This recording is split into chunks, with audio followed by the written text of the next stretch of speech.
We have nice work to get this illegal block in the back foul. Watch the back, who is lined up almost exactly in the middle of the field. He's going to circle back, and we highlight him for you. And he's going to block in the back right at the point of attack. So good job to get this, to be alert to this block in the back foul, and nice clear announcement by the referee. Illegal block in the back. Offense, number 86. 10-yard penalty. First down. On this pass play, we get nice work by the officials to not call defensive pass interference here. There's some mutual hand fighting, but remember the rule says that it does not allow an obvious intent to impede from getting to the ball, and that doesn't happen here. So good job not to call a foul on this play. On this pass play, we have a clear example of defensive pass interference, and we do have a flag on the ground. This is a good call. Remember, the rule says there should be an obvious intent to impede the receiver from getting to the ball, and that's exactly what we have in this case. You can see number 8 does just that. So this is a textbook example of defensive pass interference. Good job to get this. Pass interference. Defense, number 8, 15-yard penalty, first down. Here we have a good illustration of good teamwork by the officials deep on this pass play. This is a tight pass play at the sideline, and the head linesman and the side judge come in with a complete pass. However, the back judge, who has a different view of this and can see that the ball hits the ground, he comes in and signals incomplete pass. They quickly have a brief conversation and come out agreeing that it's an incomplete pass. So this is exactly why we have our mechanics set up like we do. The back judge has a different angle. He can see the ball hitting the ground when the side judge and the head linesman cannot. So good job to get this correct outcome on this pass play at the sideline. We have nice work to catch this block in the back foul on this kickoff return. You can see this very well on the replay, and this is good work to get this right at the point of attack, clearly a block in the back that allows the runner to go free. So good job to get this.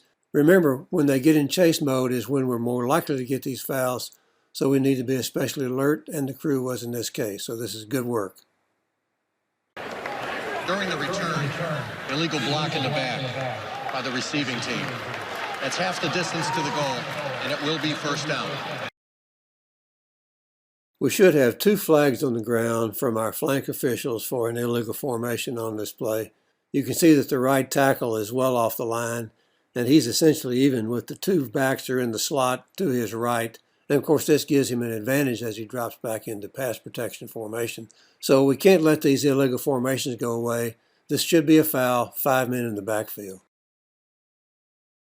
We have a couple of fouls on this play, one for an illegal formation and the other for an ineligible receiver downfield because he's covered up. But we don't have any flags on the ground. This alignment is a real mess. Both tackles are off the line, and the receiver to the top of the formation are both on the line of scrimmage. Now, you can argue there's a tiny bit of zigzag between the outside receiver and the man to his right, but they're both on the line of scrimmage, which means that the inside man is covered up. So we should have flags for an illegal formation because we got too many players in the backfield, and we also have an ineligible receiver downfield on a pass play. We have 2 fouls called on this play. Both are there. Both are correctly called. They're on the opposing team, so they offset. You can see the holding foul by the offensive lineman, and then you can see a clear defensive pass interference foul toward the end of the play. So good job to get this. Nice announcement by the referee to indicate that the foul is offset, and we'll replay the down. Holding, offense, number 74. Pass interference, defense, number 12. The fouls will offset. Repeat fourth down. Wow. Good dead ball officiating is one of the things that marks a well-officiated game, and we get it here. On this punt play, you're going to see that the ball is dead, and then a member of the receiving team comes in and just blasts the member of the kicking team with a dead ball personal foul. Good job to get this. The back judge comes in with a flag. That means he's alert to action after the play is over. And so this is a good job to continue to officiate even though the ball has become dead. After the play, personal foul and necessary roughness. Receivers number 33. Half the distance to the goal. First and 10. This play gives us a good example of good teamwork by the deep officials on what would have been a pass interference call, but the ball is uncatchable. So this is good work to get this.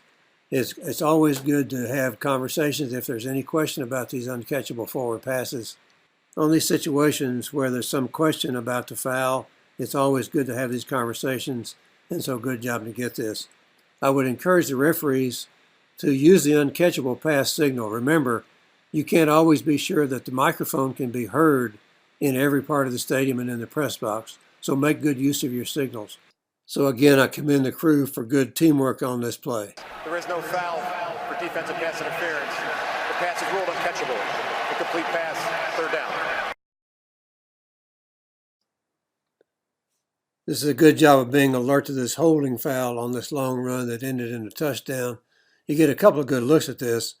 You can see that number 13, right at the point of attack, grabs and restricts the opponent, and that frees the ball carrier to make this long gain. So good job to be alert to this, and well done. Holding, offense number 13, 10 yards from the spot on the foul, second down.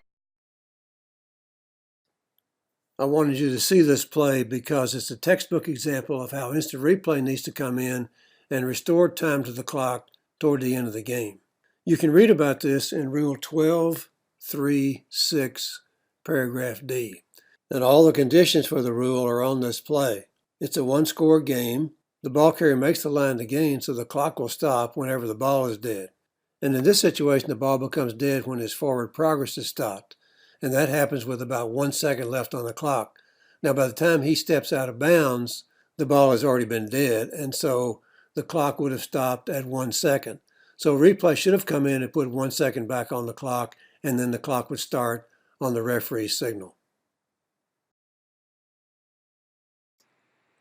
This is the play of the week as far as how amazing it looks at the end, but what I want to do is commend the officials on a really good spot here.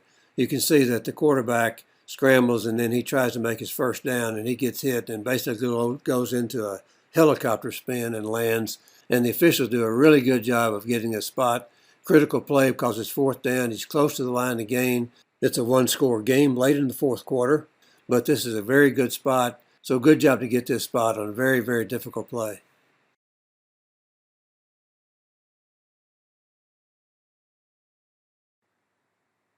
You can see here that the head coach is coming way out onto the field to protest a call and to try to get the attention of the officials. We can't let this happen. We've talked enough about keeping coaches back and not allowing them to get on the field.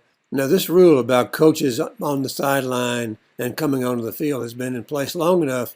We shouldn't have to put up with this. So we should have a flag on the ground for unsportsmanlike conduct against this head coach.